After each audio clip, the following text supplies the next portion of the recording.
രാജ്ഭവനിൽ എന്ത് വേണമെന്ന് ഗവർണറും ക്ലിഫ് ഹൗസിൽ എന്ത് വേണമെന്ന് മുഖ്യമന്ത്രിയും നിയമസഭയിൽ എന്ത് വേണമെന്ന് ജനങ്ങളുമാണ് തീരുമാനിക്കേണ്ടതെന്ന് കേന്ദ്രമന്ത്രി ജോർജ് കുര്യൻ.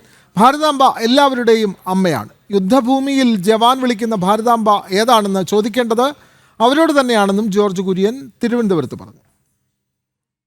രാജ്ഭവനിൽ എന്ത് വേണമെന്ന് ഗവർണറും ക്ലിഫ് ഹൗസിൽ എന്ത് വേണമെന്ന് മുഖ്യമന്ത്രിയും നിയമസഭയിൽ എന്ത് വേണമെന്ന് ജനങ്ങളും തീരുമാനിക്കുന്നതാണ് ഇതുവരെയുള്ള കീഴ്വഴക്കം.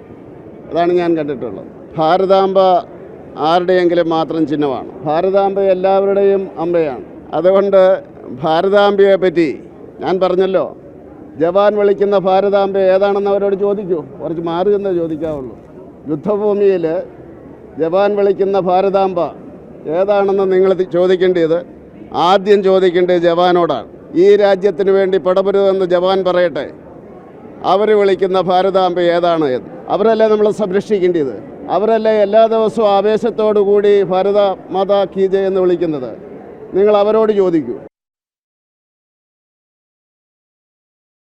വിവരങ്ങളുമായി പ്രജിത് മോഹനൻ ചേർന്നു. പ്രജിത്ത്, കേന്ദ്രമന്ത്രി ജോർജ് കുര്യൻ പറയുന്ന വാക്കുകളിൽ വ്യക്തമാണ്, ഭാരതാംബ എന്നുള്ള സങ്കല്പം അത് രാജ്യം സംരക്ഷിക്കുന്ന ജവാന്മാർ എല്ലാ കാലത്തും ഉറച്ചു വിളിക്കുന്ന നാമമാണ് ഭാരതാംബ എന്നുള്ളത്. ഭാരത് മാതാ കീ ജയ് എന്നുള്ള നമ്മുടെ വലിയ മുദ്രാവാക്യത്തിലും ഭാരതാംബ എന്നുള്ള സങ്കല്പമുണ്ട്. അപ്പോൾ ആ സങ്കല്പത്തിലാണ് ഭാരതാംബയെ കാണേണ്ടത് എന്ന് തന്നെയല്ലേ കേന്ദ്രമന്ത്രി പറയുന്നത്? പ്രജിത് മോഹനൻ. അങ്ങനെ തന്നെയാണ്. കാരണം അദ്ദേഹം നമ്മളോട് പറഞ്ഞു വെക്കുന്നത്, ഭാരതമാതാവിനെ അമ്മയായി കാണുന്നവരാണ് ഭാരതമാതാവിൻ്റെ വിജയത്തിന് വേണ്ടി മുദ്രാവാക്യം വിളിക്കുന്നത്.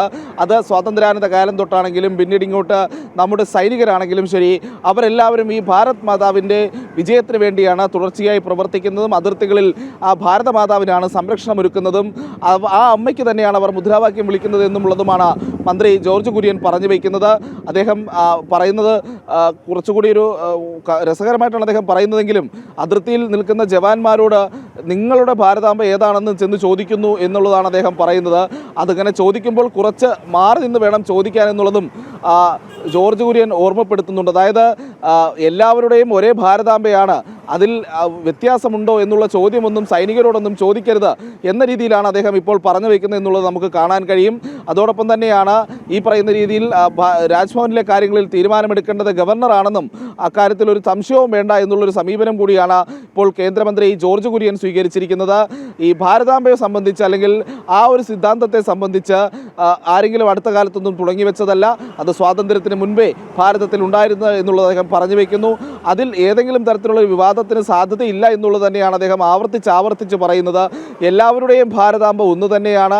ആ ഭാരതാംബയെ തന്നെയാണ് രാജ്ഭവനിൽ പൂജിച്ചത്, അല്ലെങ്കിൽ രാജ്ഭവനിൽ ഗവർണർ ചിത്രങ്ങൾ സ്ഥാപിച്ചത്. ആ ചിത്രത്തിന് മുന്നിലാണ് പുഷ്പാർച്ചന നടത്തിയതെന്നും അദ്ദേഹം വ്യക്തമായ സന്ദേശം കൂടിയാണ് നൽകുന്നത്.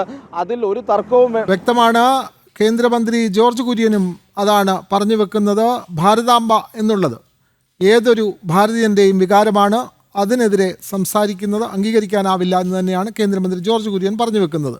വിവരങ്ങൾ നൽകുകയായിരുന്നു പ്രജിത് മോഹനൻ.